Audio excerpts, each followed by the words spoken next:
the Trump administration remains firm on sanctions, with Treasury Secretary Scott Bessent stalling that all options are open on the table, what our international affairs commentator Shamsul Alam Pantho also raised for new sanctions on Russia amid continued aggression in Ukraine. He also criticized India for buying and reselling Russian oil, hinting that it may influence ongoing trade talks. My question is to you. President Trump faces health rumors also while juggling a potential government shutdown. How stable is his domestic position? I want to relate the question. I have read out the international affairs news going on regarding Russia and India and trade, but he is facing turmoil in inside politics, inside administration, and somebody said federal service might be shut down soon.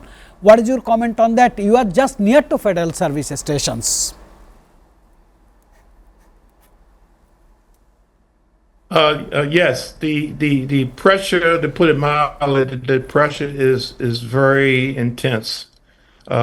There's growing concerns about the strategy and overall tactics.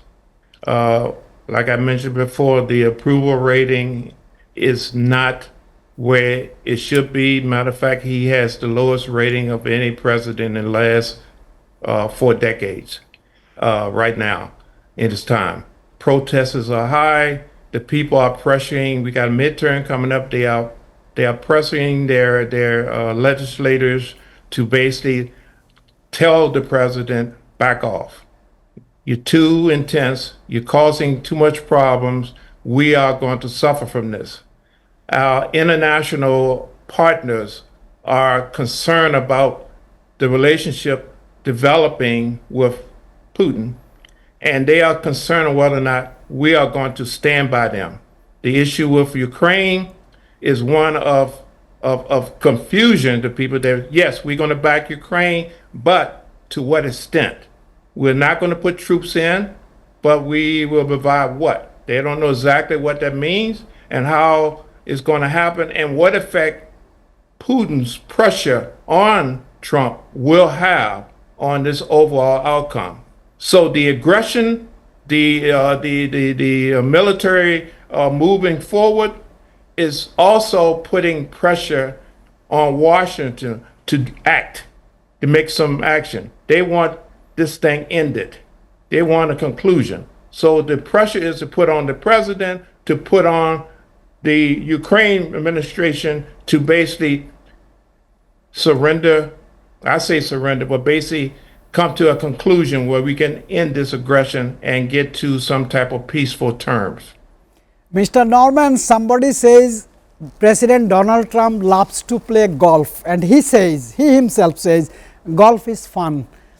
Do you think presidency is also fun, because he is putting his feet and hands in different issues like Russia, Ukraine, very warning issue, like playing with China, playing with tariffs with India? Do you think he will actually lose all the game? Because what is the likely outcome of Trump's sweeping tariff policies now being challenged in his own country by the Supreme Court? This is a red alarm for him. Mr. Norman. Yes, as I mentioned before, the courts are now stating that most of the tariffs are illegal. What that means is basically there's a potential, if it goes to the Supreme Court and the Supreme Court upholds the lower courts, that the funding, the money that we're making, and I mentioned before, so far we have $142 billion so far been collected. It appears that if the court ruling upholds itself, we will have to put that at least $100 billion back to the people. They have to give the money back. Some people are saying this may bankrupt the United States. I'm not sure about that, but it will cause hardship. And Congress, the people will not tolerate that. They will not tolerate that type of situation. So we are looking at a real serious situation. The pressure is on.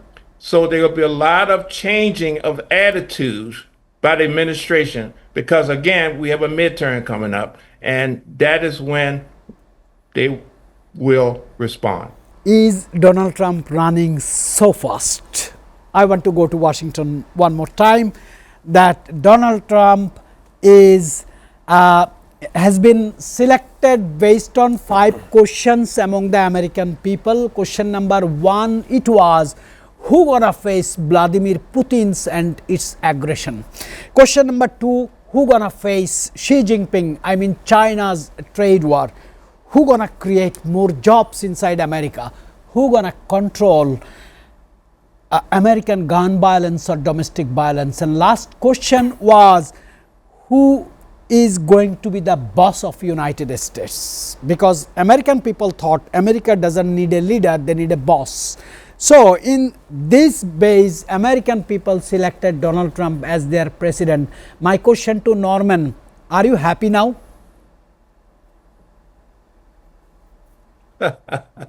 Oh, that's a question.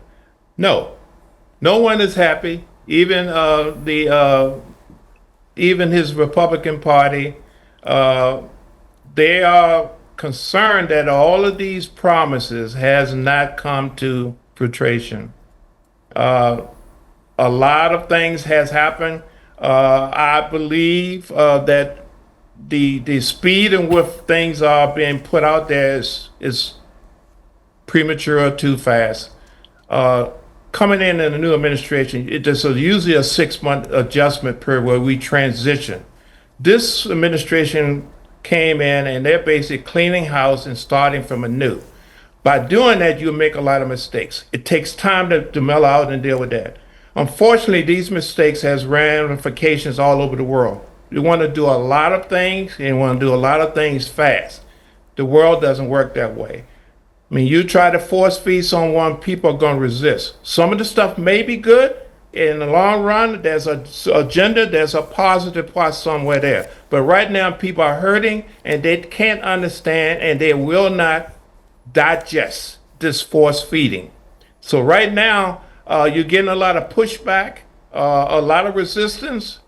But if people be patient, and if some of these programs would just slow down and communicate with the people exactly what your ultimate goal is versus these knee-jerk reactions, things will be a lot better.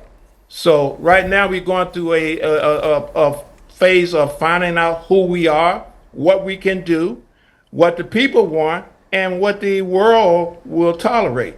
So right now it's a learning phase. Believe it or not, second term, but we're still learning on exactly how to navigate the global market and the world. So a lot of mistakes is going to be made. Hopefully these things will rectify itself, but right now we are stumbling and we are struggling. All right, Mr. Norman, my last question to you, to what extent can Trump leverage sanctions and tariffs to influence conflicts like Ukrainian and Gaza? I'll give you only 30 seconds because you have time limitation, sir. Yes, it appears that our involvement with these two areas has basically caused the rest of the world to come together and talk about an alternative. They're trying to figure out, okay, they have a plan that they want to force feed. We do not have to take it. So other countries are talking about how we can work around and look at exactly what the strategy is of the United States and do a alternative. So right now what we're going to see is options. China's come out.